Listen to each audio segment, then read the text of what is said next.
الحمد لله رب العالمين والصلاة والسلام على أشرف الأنبياء والمرسلين. أما بعد فأعوذ بالله من الشيطان الرجيم من همزه ونفخه ونفثه. بسم الله الرحمن الرحيم. رب اشرح لي صدري ويسر لي أمري واحلل عقدة من لساني يفقه قولي. اللهم انفعنا بما علمتنا وعلمنا ما ينفعنا وزدنا علما. فبشر عبادي الذين يستمعون القول فيتبعون أحسنه. أولئك الذين هداهم الله وأولئك هم أولو الألباب. أعوذ بالله من الشيطان الرجيم. بسم الله الرحمن الرحيم.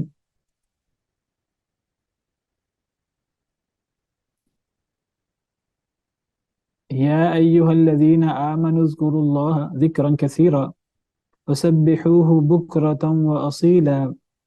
اے وہ لوگوں جنہیں ایمان کا دعویٰ ہے، اللہ کا ذکر کرو، بہت زیادہ ذکر. تو ایمان والے اللہ کا بہت زیادہ ذکر کرتے ہیں اور ذکر کی بہت فضیلت ہے اور ذکر کثرت سے کرنا چاہیے.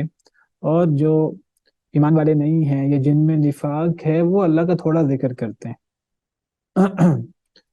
ان المنافقین یخادعون اللہ وهو خادعهم واذا قاموا الى الصلاة قاموا كسالى يراؤون الناس ولا يذكرون اللہ الا قلیلا.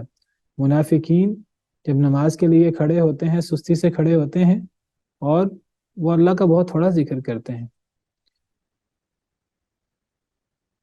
تو ذکر اور کثرت ذکر اور اس کے فضائل کل بیان کر دیے تھے میں نے. اور اللہ تعالیٰ حکم دے رہے ہیں وَسَبِّحُوهُ بُكْرَةً وَأَصِيلًا. اللہ کی تسبیح بیان کرو صبح اور شام. تسبیح بھی حمد بھی یہ بھی ذکر میں شامل ہے. صبح شام اللہ کا ذکر اور اللہ کی تسبیح ہونی چاہیے. اگر ہم اللہ کا ذکر کریں گے کثرت سے صبح شام بہت زیادہ تو اللہ نے تو میدان جہاد میں میدان جنگ میں کثرت ذکر کا حکم دیا. حالانکہ اس میں تو جان پر بنی ہوتی ہے، لیکن اس کے باوجود اللہ تعالیٰ نے فرمایا ہے کہ اللہ کا کثرت سے ذکر کرو. یا ایھا الذین آمنوا اذا لقیتم فئۃ فاثبتوا واذکروا اللہ کثیرا لعلکم تفلحون. اے ایمان والو، جب تم کسی جماعت سے تمہاری ملاقات ہو، کسی گروہ سے تمہاری ملاقات ہو، اس سے مراد میدان جنگ ہے. اگر کفار کا گروہ تمہارے آمنے سامنے آ جائے میدان جنگ میں، یا ایھا الذین آمنوا اذا لقیتم فئۃ فاثبتوا، تو پھر ثابت قدم ہو جاؤ.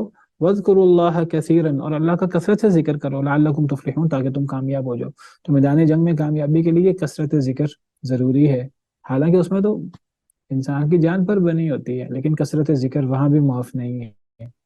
وہاں بھی کثرت ذکر کرنا ہے جس سے اللہ کی مدد حاصل ہوگی.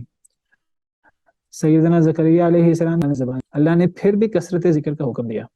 انہوں نے کہا اللہ تعالیٰ نشانی مقرر کریں، تو اللہ نے فرمایا قال رب اجعل لي آية قال آيتك ألا تكلم الناس 3 أيام إلا رمزا واذكر ربك كثيرا وسبح بالعشي والإبكار. حضرت زکریا کو اللہ نے فرمایا کہ تمہاری نشانی یہ ہے کہ تم 3 دن لوگوں سے بات نہیں کر سکو گے، لیکن ساتھ ہی کہا آیتک اللہ تکلم الناس 3 ایام الا رمزا واذکر ربک کثیرا. ساتھ ہی کہا کہ اللہ کا ذکر کثرت سے کرنا ہے. وسبح بالعشی والابکار، اور صبح شام اللہ کی تسبیح بیان کرنی ہے. یعنی وہاں سے زبان بند ہو گئی اور وہاں سے کثرت ذکر کا حکم ہے اور صبح شام تسبیح کرنے کا حکم ہے. تو زبان بندی کے باوجود کثرت ذکر اور صبح شام کی تسبیح، تو ذکر کی کتنی اہمیت ہے. اور اس کی فضیلت آپ دیکھیں، وہ فضیلت ہے کثرت ذکر کی کہ اللہ درود بھیجتے ہیں، فرشتے درود بھیجتے ہیں. اللہ کا درود کیا ہے؟ اللہ ذکر خیر کرتے ہیں، اللہ اچھا تذکرہ کرتے ہیں. اگر ایک انسان دل میں اللہ کو یاد کرے تو اللہ دل میں اسے یاد کرتے ہیں. اور اگر کوئی اللہ کا ذکر کسی مجلس میں کرے تو اللہ اس سے بہتر مجلس میں اس کا ذکر کرتے ہیں، نام لے کر باقاعدہ فرشتوں میں. اور پھر فرشتے بھی اللہ کا ذکر کرنے والے پر فرشتے بھی درود بھیجتے ہیں، یعنی رحمت کی دعا کرتے ہیں کہ اے اللہ اسے معاف کر دے، اے اللہ اس پہ رحمت کر، اے اللہ اس کو نواز دے. فرشتے بھی درود بھیجتے ہیں.